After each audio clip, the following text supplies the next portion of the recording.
Good morning to all of you. कल के video explanation में आपको काइनेटिक थ्योरी ऑफ गैसेस जो आपको इक्वेशन मिली थी उसकी हेल्प से अलग अलग लॉस को प्रूव करके बताया गया था, जिसमें से लास्ट हमारा जो लॉ था वो था एवोगाड्रो लॉ, यानी कि एवोगाड्रो का नियम, जिसमें आपने N1 बराबर N2 जो है वो प्रूव कर दिया था। आज हम जिन लॉस की एक्सप्लेनेशन समझेंगे, जिनको हम प्रूव करेंगे, वह हैं Dalton's law of partial pressure and grams law of diffusion. तो सबके लिए आपको बस याद एक ही फॉर्मूला रखना है, जो आपका प्रेशर वाला फॉर्मूला है, PV is equal to 1/3 mnu² RMS।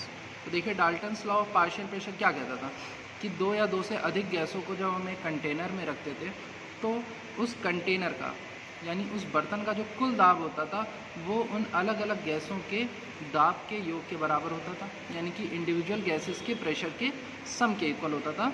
P total जो होता था वो PA plus PB and so on, इस तरह से चलता था। तो यहाँ पर भी हमने वही लिया। हमने माना suppose the volume of a gas A contains N1 molecules having mass M1 each molecule and it's partial pressure is PA। हमने माना कि एक गैस है जिसका नाम A है, उसका कुछ आयतन है, इसमें N1 अणु आते हैं और उन N1 अणुओं का जो भार है वो M1 है, मतलब एक मॉलिक्यूल, एक अणु का भार M1 है और उनका जो पार्शियल प्रेशर, जो आंशिक दाब है वो PA है। तो उस अवस्था में PA के लिए फॉर्मूला क्या बन जाएगा? PA बराबर हो जाएगा 1/3 m1 n1 u1² v, जहाँ पर u1 जो है वो RMS यानी कि रूट मीन स्क्वायर स्पीड है, वर्ग माध्य मूल चाल है आपकी। उसी तरह से B गैस मान ली, तो B गैस के लिए PV बराबर 1/3 m2 n2 u2² v। यहाँ पर u2² जो हो जाएगी ये u2 गैस की जो RMS होगी, वर्ग माध्य चाल, वो आ जाएगी। तो P टोटल क्या होगा? कुल प्रेशर, कुल दाब क्या हो जाएगा? PA plus PB। तो 1/3 m1 n1 u1² v plus 1/3 m2 n2 u2² v। तो ये आपका PA होता है, ये PB होता है। तो P टोटल बराबर PA प्लस PB। इसमें कुछ प्रूविंग नहीं थी, सिर्फ यहाँ पर आपको आपकी जो काइनेटिक गैस की जो थ्योरी है, जो गतिज ऊर्जा का जो सिद्धांत है, उसके बिहाफ पर बस आपने फॉर्मूला यहाँ पर यूज़ किया है, बाकी और कोई चेंज नहीं आया है। फिर आते हैं ग्राम्स लॉ ऑफ डिफ्यूज़न में। ग्राम लॉ ऑफ डिफ्यूज़न क्या कहता था? ग्राम लॉ ऑफ डिफ्यूज़न कहता था कि जो R होता है, R जो होता है वो इन्वर्सली प्रोपोर्शनल होता है अंडर रूट में 1/d के, या फिर इन्वर्सली प्रोपोर्शनल होता है अंडर रूट में 1/m के। ये आपने ग्राम का नियम पढ़ा हुआ है। R जो होता था वो दर होती थी डिफ्यूज़न की, यानी कि विसरण की जो दर होती थी वो घनत्व के जो घनत्व का वर्गमूल होता है उसकी व्युत्क्रमानुपाती होती थी, या फिर जो अणुभार होता है गैसों का उसके व्युत्क्रमानुपाती होती थी। तो हमें ये चीज़ यहाँ प्रूव करनी है। तो क्या किया, एक मोल गैस के लिए हमने अपना फॉर्मूला लिख लिया, PV बराबर 1/3 mnu² RMS। ये जो कैपिटल है ना, ये एवोगाड्रो संख्या को दिखा रहा है, क्योंकि हमने 1 मोल कहा। तो एक मोल में जो कुल अणुओं की संख्या होती है वो एवोगाड्रो संख्या के बराबर होती है, इसलिए फॉर्मूला हो गया PV बराबर 1/3 mnu² RMS। तो यहाँ से अगर आप U की वैल्यू निकालेंगे तो देखिए, यहाँ से u² RMS क्या हो जाएगा? u² RMS is equal to निकालेंगे तो 3 डिवाइड में, उधर जाकर इनटू में हो जाएगा, तो 3 PV हो जाएगा, और अपॉन में जो mn है वो क्या हो जाएगा? यहाँ पर मल्टीप्लाई में, तो वहाँ जा करके इस तरह से देखिए mn जो है डिवाइड में चला जाएगा। और फिर u निकालने के लिए आप क्या करेंगे? दोनों तरफ अंडर रूट लेंगे, तो अंडर रूट लेने पर फॉर्मूला क्या बन जाएगा? u is equal to under root में 3 PV/m। यहाँ पर ये जो m है गलती से स्मॉल है, इसको कैपिटल कर लेंगे, ये आपका कैपिटल M है। कैपिटल M कहाँ से आया? तो कह रहे हैं कि कुल जो आपके अणु होंगे वो आपने n ले लिए एवोगाड्रो संख्या के बराबर, और एक अणु का अणुभार स्मॉल m है, तो पूरी गैस का अणुभार क्या हो जाएगा? कैपिटल M के ऊपर, मतलब पूरी गैस का मॉलिक्यूलर मास किसके इक्वल हो जाएगा? m के। इस तरह से समझिए कि यहाँ पर n नंबर ऑफ मॉलिक्यूल्स होंगे, ये अणुओं की संख्या जो है वो Na है, और एक अणु का अणुभार जो है, एक मॉलिक्यूल का जो मास है वो स्मॉल m है, तो पूरे का मास कितना हो जाएगा? This into this. तो इसीलिए स्मॉल m इंटू n किसके इक्वल हो जाएगा? कैपिटल M के। तो यहाँ पर स्मॉल m इंटू n की जगह नीचे क्या आ गया? Capital M। तो u इज इक्वल टू आ गया अंडर रूट में 3 PV/ कैपिटल M, और m जो है वो पूरी गैस का मॉलिक्यूलर मास है, पूरी गैस का अणुभार है। फिर हमने पढ़ा हुआ है PV बराबर RT। 1 मोल के लिए PV बराबर RT पढ़ा है, वैसे आपने फॉर्मूला तो ये पढ़ा है PV बराबर nRT। लेकिन अगर अणुओं की जो अणु की संख्या है वो 1 मोल ले ले, जो नंबर ऑफ मोल्स है वो 1 मोल ले ले, तो n की जगह 1 आ जाएगा, तो PV बराबर RT हो गया। तो PV की जगह यहाँ पर RT कर दीजिए, तो U is equal to under root में 3RT/m। अब हमें पता है कि डिफ्यूज़न की जो रेट होती है, यानी कि विसरण का जो दर होती है, वो वेग के क्या होते हैं, समानुपाती होती है। यानी कि अगर हम टेम्परेचर कांस्टेंट कर दें, हम ताप को स्थिर कर दें, तो जो हमारे विसरण की दर होती है वो हमारे वेग के क्या होती है, समानुपाती होती है। तो देखिए यहाँ पर R क्या है, कांस्टेंट, ये गैस स्थिरांक होता है, R जो होता है वो गैस कांस्टेंट होता है। T टेम्परेचर, ये भी क्या हो गया, कांस्टेंट, 3 पहले से ही कांस्टेंट है। तो जो U है वो क्या हो जाएगा, R के इन्वर्सली प्रोपोर्शनल हो जाएगा। एक तरह से U जो है वो इन्वर्सली प्रोपोर्शनल हो गया अंडर रूट में 1/m के। क्यों? क्योंकि जो जो चीज़ें कांस्टेंट थी उन्हें हटा दिया। ये जो प्रोपोर्शनलिटी का साइन होता है, जो अनुक्रमानुपाती का जो चिन्ह होता है, अगर आप कांस्टेंट वैल्यू लगा देंगे तो ये चिन्ह हट जाता है और इसकी जगह इक्वल का साइन आ जाता है। और अगर आप कांस्टेंट वैल्यू हटा देंगे, जो स्थिर मान है उनको हटा देंगे, तो इक्वल टू की जगह ये चिन्ह आ जाता है। तो यहाँ पर हमने 3RT हटा दिया क्योंकि ये वैल्यू तीनों कांस्टेंट थी। भाई 3 की वैल्यू स्थिर होती है, R हमारा गैस कांस्टेंट है, गैस स्थिरांक है, और T को हमने क्या कह दिया, टेम्परेचर हमने कांस्टेंट कर दिया।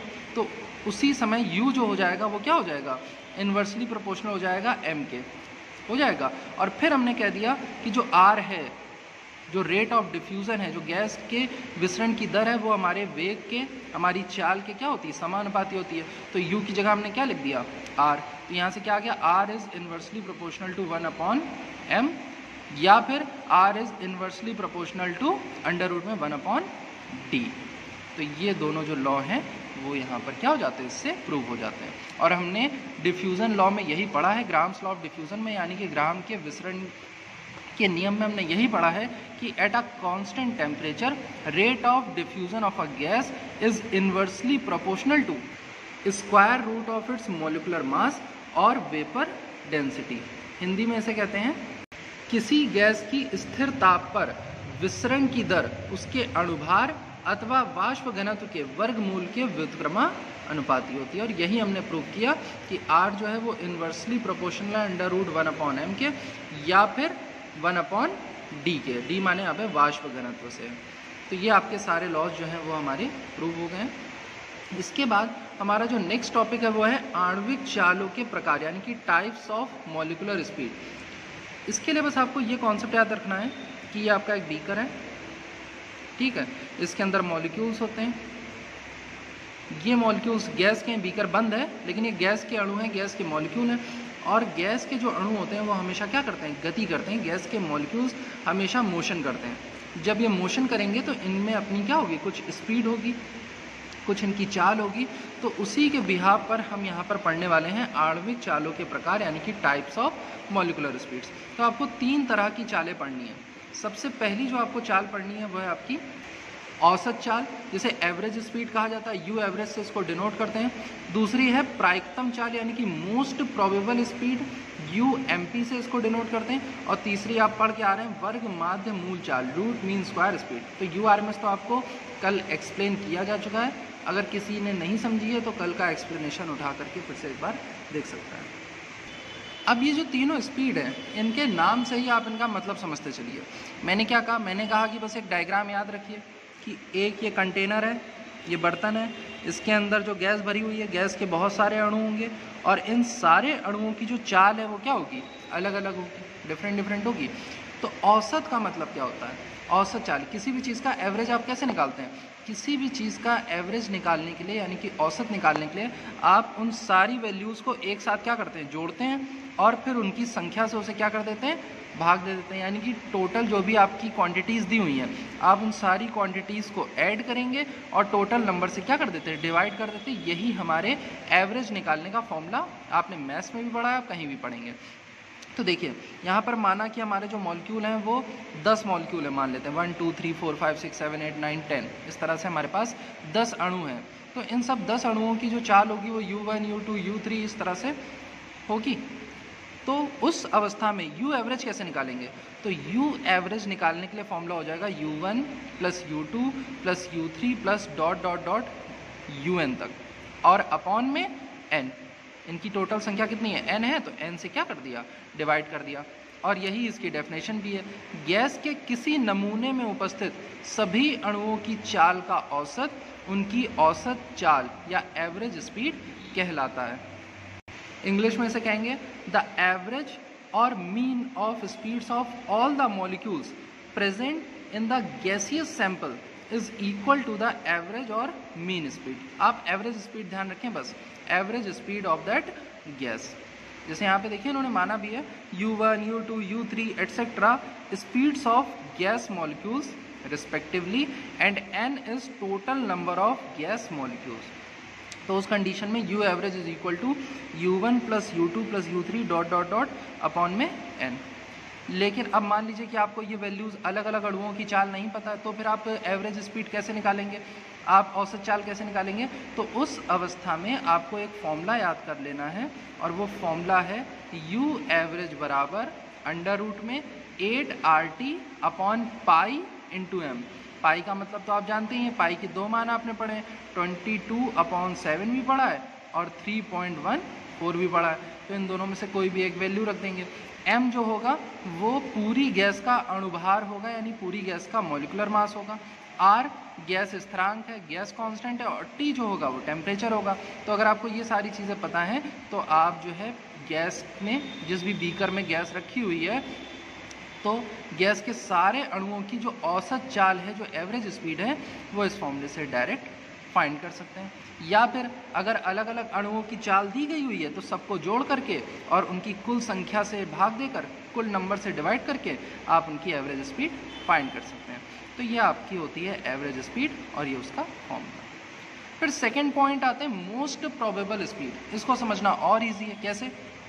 मैंने कहा कि मान लेते हैं इस बीकर में 10 मॉलिक्यूल्स प्रेजेंट हैं, 10 मॉलिक्यूल्स यहाँ पर हैं, 10 अणु यहाँ पर उपस्थित हैं, और सबकी जो चाल है वो अलग अलग है। लेकिन कुछ अणु ऐसे होंगे जिनकी जो चाल होगी, जिनकी जो स्पीड होगी, वो लगभग एक दूसरे के क्या होगी, बराबर। मतलब ये जो अणु होते हैं, इनकी चाल अगर अलग अलग होती भी है तो इनमें जो डिफरेंस होता है वो बहुत ज़्यादा नहीं होता है। इनकी चाल में जो अंतर होता है वो बहुत ज़्यादा नहीं होता है। तो कुछ अणु ऐसे होंगे जिनकी जो चाल है वो लगभग एक समान होगी, यानी कि अप्रॉक्सीमेटली इक्वल होगी।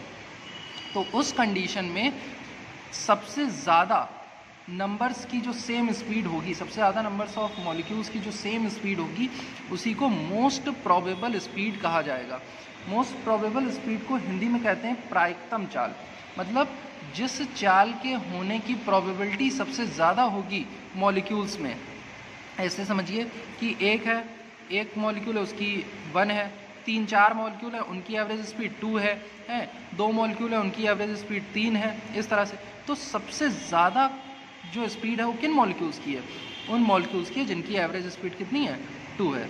तो उस कंडीशन में जो गैस की मोस्ट प्रोबेबल स्पीड मानी जाएगी, गैस की प्रायिकतम चाल जो मानी जाएगी, वो कितनी मानी जाएगी, 2 मानी जाएगी। अगर अभी भी नहीं समझ में आया तो इस तरह से समझिए, आपने प्रायिकता पढ़ा होगा, प्रोबेबिलिटी पढ़ी होगी। प्रोबेबिलिटी का मतलब होता है कि सबसे ज़्यादा कोई चीज़ जब उपस्थित होती है तो उसकी प्रोबेबिलिटी, उस चीज़ के होने की प्रोबेबिलिटी यानी प्रायिकता सबसे ज़्यादा होती है। यहाँ पर हमने 1, 2, 3, 4, 5, 6, 7, 8, 9, 10, ये 10 अणु ले लिए हमने, और इन सब की स्पीड लिखने जा रहे हैं। तो इसकी जो है U1 है, इसकी U2 है, इसकी U1 है, इसकी U1 है, इसकी U2 है, यहाँ U3 है, U2 है, U4 है, U5 है, U6। ये हमने इसकी अलग अलग चालें मान ली इन 10 अणुओं की। तो इनमें से सबसे ज़्यादा बार कौन सी चाल आ रही है? तो देखिए U1, U1, U1, U1 4 बार आ रहा है, U2 केवल 3 बार आ रहा है, और U4 जो है वो 2 बार। इसको भी U1 कर लेते हैं। तो यहाँ पर U1 जो है 4 बार है, U2 जो है 2 बार है, U3 3 बार, U4 1 बार, U3 1 बार, U4 1 बार, U5 1 बार, U6 1 बार। तो ये जो U1, U2, U3, U4, U6 है, वो अलग अलग अणुओं की हमने चाल मान ली। अब इन अणुओं में से कुछ अणु ऐसे थे जिनकी जो चाल है, जिनकी जो स्पीड है, वो एक जैसी है। तो इसीलिए जो स्पीड सबसे ज़्यादा बार आएगी, सबसे ज़्यादा मॉलिक्यूल्स की जो स्पीड होगी, वही हमारी कहलाएगी मोस्ट प्रोबेबल स्पीड, यानी कि UMP। अब डेफिनेशन पढ़ते हैं। The speed possessed by maximum number of gaseous molecules in a sample is called as most probable speed। और हिंदी में इसे कहते हैं सर्वाधिक अणुओं द्वारा प्राप्त की गई चाल प्रायिकता चाल कहलाती है। फॉर्मूला होता है यूएमपी का अंडर रूट में 2RT/m। अब आते हैं थर्ड स्पीड, वर्ग माध्य मूल चाल, रूट मीन स्क्वायर स्पीड। तो ये आपको पढ़ाया जा चुका है। जो अभी आपने अपनी औसत चाल निकाली थी, यहाँ पर जो एवरेज स्पीड निकाली थी यू एवरेज, तो यहाँ पर आपको क्या करना है, जो आपकी एवरेज स्पीड है, जो औसत चाल है, तो उन सबका स्क्वायर करना है आपको। जो आपकी चाल है उनका पहले स्क्वायर निकालना है। जैसे U1 स्पीड थी, U2 थी, U3 थी, तो अब U1 U2 U3 का एवरेज नहीं निकालना है आपको, अब आपको उनके स्क्वायर का एवरेज निकालना है। तो आपने उनके स्क्वायर किया, U1 square, U2 square, U3 square, और इनका एवरेज फाइंड करने के लिए, औसत निकालने के लिए इन सबको जोड़ा और n से क्या कर दिया, डिवाइड कर दिया, और उस चाल का क्या ले लिया, अंडर रूट ले लिया। तो जो आपको चाल मिलेगी, जो औसत चाल मिलेगी, उसे कहा जाएगा URMS, यानी कि रूट मीन स्क्वायर स्पीड, वर्ग माध्य मूल चाल। हिंदी में से कहते हैं वर्ग माध्य मूल चाल। तो गैस के किसी नमूने में उपस्थित सभी अणुओं के चाल के वर्गों का औसत उनकी वर्ग माध्य मूल चाल कहलाती है। यानी कि किसी भी गैस सैंपल में जो total number of molecules present होते हैं, उन मॉलिक्यूल्स की स्पीड का जो स्क्वायर होगा, उसके एवरेज का स्क्वायर रूट, तभी इसको कहा गया रूट मीन स्क्वायर स्पीड। क्या कहलाता है, रूट मीन स्क्वायर स्पीड या वर्ग माध्य मूल चाल कहलाता है। इसका फॉर्मूला, तो सीधे आपको इसका फॉर्मूला पढ़ लेना है। URMS इज इक्वल टू होता है अंडर रूट में 3PV/m, या फिर PV की जगह RT कर दें तो अंडर रूट में 3RT/m, और अगर R की यहाँ पर 3RT/m में m को वॉल्यूम और डेंसिटी से अगर आप डिनोट कर दें तो एक और फॉर्मूला निकल के आ जाता है अंडर रूट में 3P/d। तो URMS के आपके सामने 3 फॉर्मूले हैं। क्लियर है। अब इन तीनों में आपस में क्या संबंध होता है, तो U एवरेज, UMP और URMS में जब रिलेशन निकाला गया तो रिलेशन ये आया, UMP का फॉर्मूला होता है अंडर रूट में 2RT/m, U एवरेज का आपने फॉर्मूला पढ़ा अंडर रूट में 8RT/π/m, और URMS में आपने फॉर्मूला पढ़ा है अंडर रूट 3RT/m, सामने ही लिखा हुआ है। देख लेंगे तीनों जो फॉर्मूले आपको पढ़ाए गए हैं। तो UMP का है, यानी कि मोस्ट प्रोबेबल स्पीड का फॉर्मूला है अंडर रूट में 2RT/m, एवरेज स्पीड का फॉर्मूला है अंडर रूट में 8RT/π/m, और URMS का फॉर्मूला है अंडर रूट में 3RT/m।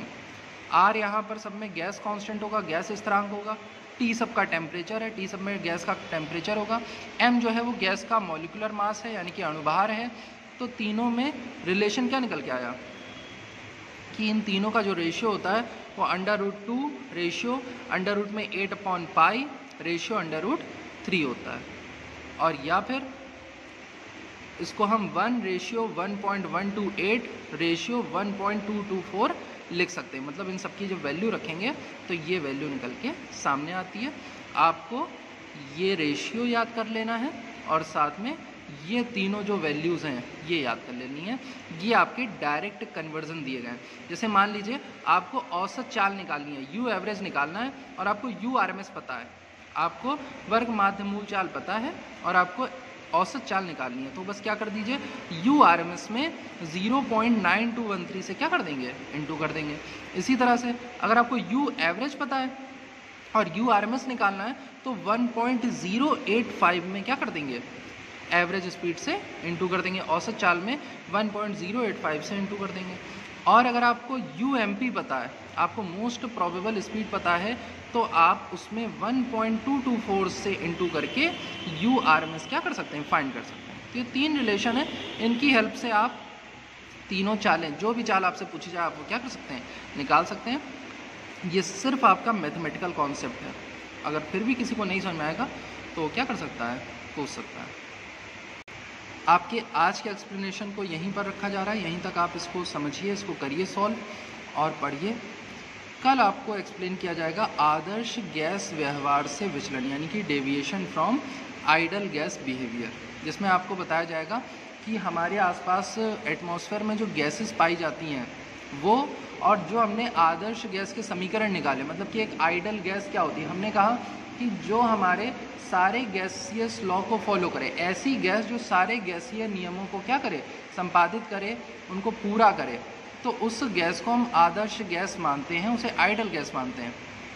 लेकिन एक चीज़ ये भी आपको ध्यान में रखनी कि दुनिया में कोई भी चीज़ आदर्श नहीं होती है, कोई भी चीज़ आइडल नहीं है, कुछ ना कुछ कमियां जो हैं वो सभी गैसों में होती हैं।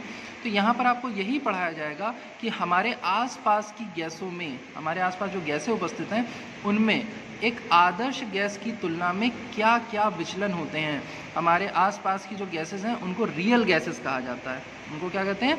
रियल गैसेस, यानी कि वास्तविकता जो है, जो वास्तविकता में है जो गैसें, क्योंकि आदर्श गैस तो एक ऐसी गैस है जो अवधारणा है, जो एक कॉन्सेप्ट है जिसको हमने माना है। तो हमारी वास्तविक गैसों में आदर्श गैस की तुलना में क्या क्या विचलन आते हैं, हमारी रियल गैसेस में आइडल गैसेस के कंपैरिजन में क्या क्या डेविएशन आते हैं, ये हमें कल के टॉपिक में क्या करना है, कंप्लीट करना है। Okay class, thank you.